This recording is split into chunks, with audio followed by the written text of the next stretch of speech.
Social media पर आजकल ब्रह्मा कुमारीज को लेकर बहुत ज़्यादा मिथ्याएं फैल रही हैं, बहुत ज़्यादा नेगेटिविटी फैल रही है। तो उन्हीं नेगेटिविटीज़ की सत्यता जानने के लिए आज हम चर्चा करेंगे।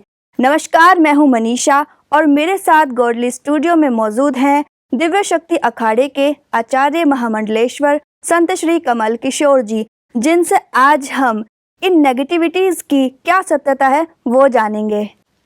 संत जी, आपका गॉडली स्टूडियो में बहुत बहुत स्वागत है। धन्यवाद मनीषा जी। सभी दर्शकों और श्रोताओं का भी हमारी ओर से बहुत बहुत सादर अभिनंदन, अभिवादन स्वीकार हो। संत जी, ये जो प्रजापति ब्रह्म कुमारीज हैं। एक मिनट मनीषा जी, अभी अभी आपने कहा प्रजापति ब्रह्म कुमारी, ब्रह्म कुमारी जी नहीं, ये शब्द है प्रजापिता ब्रह्मा कुमारी। ओके। आपने आ की मात्रा हटा दी पहले में। तो देखिए, जैसे कोई हमारे पास आए और हम उसे कहें सदा सुखी रहो, उसका जीवन सुखों से भर जाएगा। और यदि हमने सा को छोटे ऊ की मात्रा के बदले में बड़े ऊ की मात्रा लगा दी और कह दिया सदा सुखी रहो, तो उसके जीवन में सारे सुख खत्म हो जाएंगे, जीवन ही सूख जाएगा। इसी तरह से कल, काल और काला, आ की मात्रा के बारे में बात कर रहे हैं। कल होता है जो बीत गया और आने वाला कल, यानी समय का प्रतीक। काल होता है मृत्यु और काला, काला होता है रंग। मात्रा का बहुत ज्यादा अंतर पड़ता है, तो थोड़ा सा ध्यान रखिए कि हमें प्रजा पिता ब्रह्मा कुमारी कहना है, ब्रह्म कुमारी नहीं कहना है। और पिता और पति में भी अंतर होता है। प्रजापिता, प्रजापति, पिता और पति का अंतर तो सभी जानते हैं, इसलिए आप ध्यान रखिए और ये कहिए प्रजापिता ब्रह्मा कुमारी ईश्वरीय विश्वविद्यालय। जी संत जी, हम आगे से ध्यान रखेंगे और प्रजापिता ब्रह्मा कुमारी ही बोलेंगे। तो संत जी, मेरा अगला प्रश्न ये है कि ये जो ब्रह्मा कुमारीज हैं, ये जब आपस में एक दूसरे से मिलते हैं तो ये ओम शांति बोलते हैं, जो कि ये बहुत ही कैसा वर्ड है, आप जानते ही होंगे कि हमारे सनातन में ओम शांति शब्द कब इस्तेमाल किया जाता है? जब किसी की मृत्यु हो जाती है तो सांत्वना के रूप में हम इसको इस्तेमाल करते हैं। और सोशल मीडिया में भी आजकल जैसे कि किसी की डेथ की न्यूज़ हम अपडेट्स करते हैं तो कमेंट बॉक्स में भी लोग बाग ओम शांति लिखते हैं या फिर RIP रिप लिखते हैं। तो ये ओम, इनका ओम शांति क्या है? मनीषा जी, ओम जो शब्द है जी, ये 3 अक्षरों से मिलकर बना है, आ, उ और मा। जी, आ कहते हैं ब्रह्मा को, ऊ कहते हैं विष्णु को और माँ कहते हैं महेश यानी शंकर को। इन तीनों को बनाने वाला कौन? भगवान शिव। ये शिव की त्रिमूर्ति है। इन तीनों को साथ एक करके प्रणव बनता है, यानी जो सबकी रक्षा करता है। शिव का अर्थ होता है कल्याणकारी और ये तीनों ही कल्याणकारी देव हैं। तो ये हुआ ओम। शांति, शाह।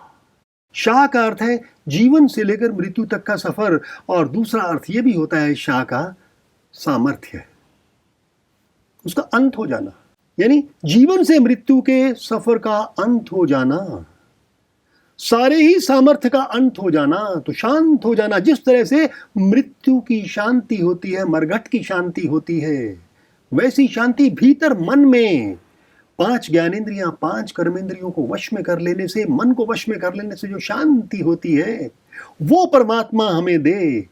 ओम शांति, ओम शांति।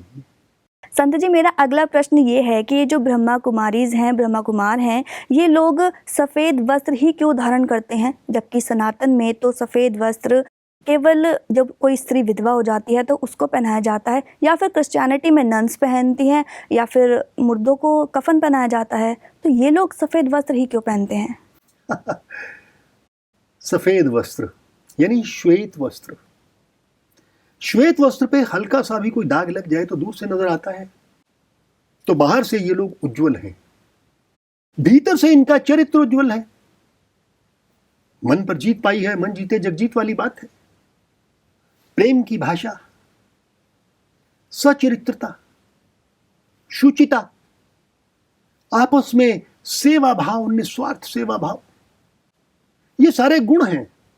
और गुण हमेशा श्वेत होते हैं, अवगुण हमेशा काले होते हैं।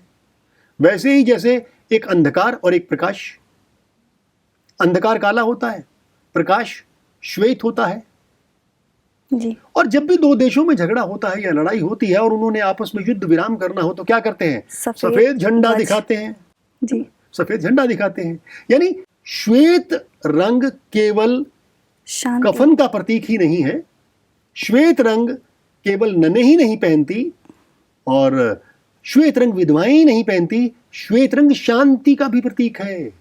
यहां ये शांति के प्रतीक के रूप में, उज्ज्वलता के रूप में, स्वच्छता के रूप में, मन की स्वच्छता के रूप में पहनती हैं। संत जी, ये जो ब्रह्मा कुमारीज का जो झंडे का जो ये चित्र है उसमें इन्होंने ब्रह्मा जी के स्थान पर बाबा लेखराज जी को बिठाया हुआ है, तो क्या ये सनातन के विरुद्ध नहीं है? ना, बिल्कुल विरोधी नहीं है। ब्रह्मा जी तो चतुर्मुखी है ना? ब्रह्मा कौन? सृजनकर्ता, जी भगवान शिव की त्रिमूर्ति का एक भाग, यानी सृजनकर्ता। किसका सृजनकर्ता? सृष्टि का सृजनकर्ता। इस समय आप देखते हैं कि कलयुग चल रहा है। कलयुग में पापाचार बहुत बढ़ गया है।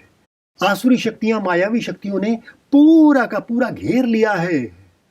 इस आसुरी शक्ति में से दैवीय शक्तियों को निकालकर एक नई सृष्टि का सृजन करना, वो दादा लेखराज जी ने शुरू किया।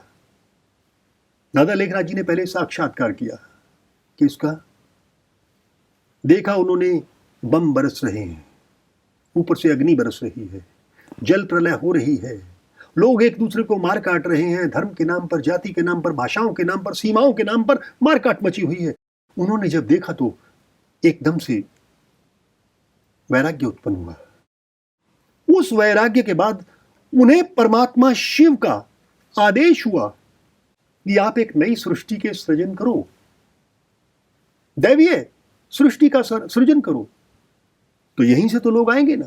तो उन्होंने यहां से कुछ लोगों को चुना, छोटी छोटी बच्चियों को चुना, वही बाद में बड़ी होकर दादियां बनी। उनको, नारी शक्ति को उन्होंने चुना। धीरे धीरे करते करते करते सृष्टि का सृजन करते करते आज 60,000 से ज्यादा बहन भाई समर्पित हैं, ब्रह्मा कुमारी समर्पित, और लाखों की संख्या में लोग जुड़ चुके हैं। यानी नई सृष्टि का उन्होंने निर्माण करना शुरू किया, एक अच्छी सृष्टि का, दैवीय सृष्टि का। इसलिए उन्हें ब्रह्मा के स्थान पे रखा। जो निर्माण करता है उसे तो ब्रह्मा कह सकते हैं ना, नई सृष्टि का निर्माण कर रहे हैं। जी संत जी, ऐसा सुना है और सोशल मीडिया में भी है कि बहुत से जो ब्रह्मा कुमारी जो पहले थी, अब नहीं है, उन्होंने वो छोड़ चुकी हैं सेंटर को, तो 20-20 साल, 30-30 साल पहले उन्होंने अनुभव प्राप्त किया और अब छोड़ने के बाद वो कहती हैं कि ये सब ढोंग है, सब बेकार है। उन्होंने अनुभव प्राप्त किया ही नहीं। एक कक्षा में 60-70 बच्चे होते हैं जी, कुछ फर्स्ट आ जाते हैं, कुछ सेकंड आते हैं, कुछ थर्ड आते हैं, कुछ फेल हो जाते हैं। सारे बच्चे तो, पढ़ाने वाला देखिए एक ही गुरु होता है, एक ही टीचर होता है, एक ही शिक्षक होता है, लेकिन बच्चे के पढ़ने की कैपेसिटी के ऊपर डिपेंड करता है ना, उसकी योग्यता क्या है। जिन बच्चों की योग्यता थी उन्हें परमात्मा की दृष्टि मिल गई, उन्हें समझ में आ गया, और जिनकी समझ में नहीं आया तो उनको, जो अगर आज समझ में नहीं आया तो 20 साल में भी समझ में नहीं आया, 30 साल में भी समझ में नहीं आया, वो गहराई में गए ही नहीं।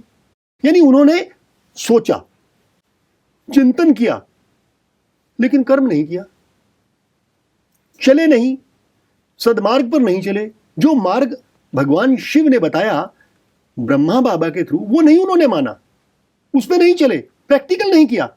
अब मैं उदाहरण आपको छोटी सी देता हूं। मान लीजिए कि एक किताब है, उस पर लिखा है तैरना कैसे सीखें, और वो किताब पूरे विश्व के चैंपियन ने लिखी है, जिसने गोल्ड मेडल जीता है जी, ओलंपिक में स्विमिंग का, उसने किताब लिखी है। मान लीजिए कि कोई किताब को 100 बार पढ़ ले और पानी में नहीं उतरे, तो क्या उसे तैरना आ जाएगा? नहीं। हाँ, तो ये वही लोग हैं।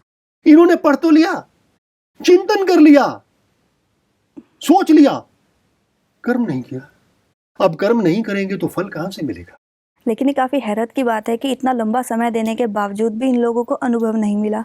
होता है, ऐसा होता है, कुछ लोगों के साथ ऐसा घटित होता है, क्योंकि वो सतह पे ही ढूंढते रहते हैं, घूमते रहते हैं, किताब पढ़ते रहते हैं बार बार, तैरना कैसे सीखें, भगवान से कैसे मिले, लेकिन प्रैक्टिकल नहीं करते, उसको अपने जीवन में, आचरण में नहीं उतारते। जब तक आचरण में नहीं उतारोगे तब तक कहाँ अनुभव, तब तक कोई अनुभव नहीं होगा और फिर बाद में यही कहेंगे अंगूर अंगूर खट्टे खट्टे हैं।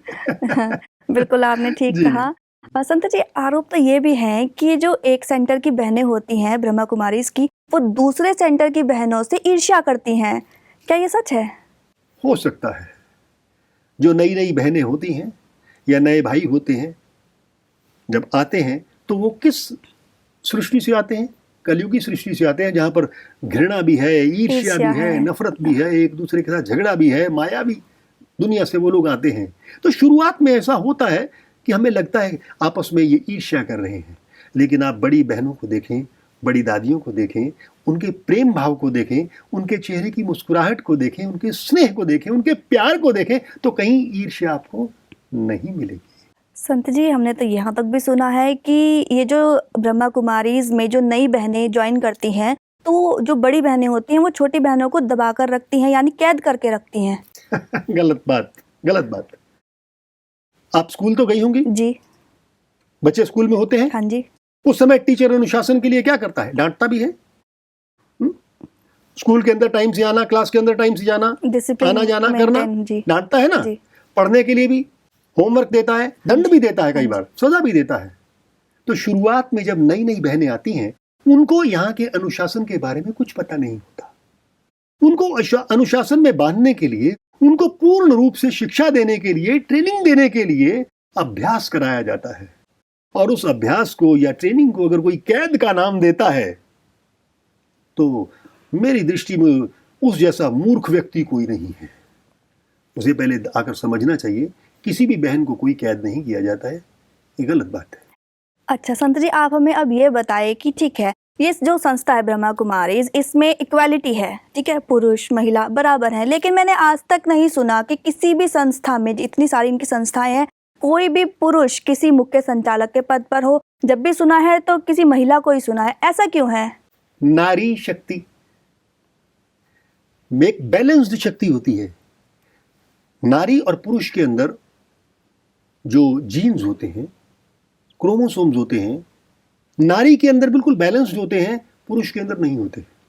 अच्छा। पुरुष का चित्र भटकता है, चित्त भटकता है उसका, नारी का नहीं भटकता। Women's power. हाँ, विमेन्स पावर। नारी सहनशील होती है। नारी सहनशील होती है। नारी सारे दुखों को अपने अंदर समेट लेती है और सुख देना चाहती है। और नारी शक्ति के बिना तो कुछ भी नहीं। जैसे एक शब्द आता है शिव, आपने सुना हुआ, शिव में से अगर ई की मात्रा यानी शक्ति को निकाल दिया जाए तो बचता क्या है? शव। प्रकृति है ना, प्रकृति में से भी अगर शक्ति को निकाल दिया जाए तो डेड है। उस शक्ति को भगवान शिव ने नीचे किसके तन में भेजा? ब्रह्मा बाबा के। ब्रह्मा बाबा ने क्या किया? नारी शक्ति को चुना, छोटे छोटे बच्चियों को चुना, उनके अंदर वो संस्कार डाले।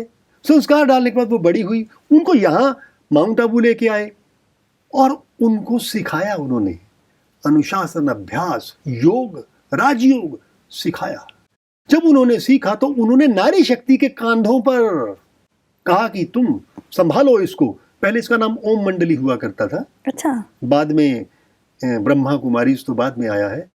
ब्रह्मा की बेटियां, ब्रह्मा के बेटे सहयोग करते हैं, पुरुष सहयोग कर रहे हैं। यहाँ पे महिलाएं संचालन कर रही हैं। तो ये तो गर्व की बात है। और वैसे भी सरकार कहती है बेटी बचाओ, बेटी पढ़ाओ, बेटी को आगे बढ़ाओ। तो यहाँ अगर कोई बेटियां आगे बढ़ रही हैं या बहनें आगे बढ़ रही हैं तो किसी को जलन नहीं होनी चाहिए, ईर्ष्या नहीं होनी चाहिए। तो... और वैसे देखिए भाई भी पूरी तरह से सहयोग करते हैं। ट्रस्ट बना हुआ है यहाँ पे, ट्रस्ट जिसे कहते हैं न्यास बना हुआ है। और भाइयों को भी खुली स्वतंत्रता है। ऐसा कुछ नहीं है कि भाई बंधन में है या उनको हुक्म मानना है, ऐसा कुछ नहीं है।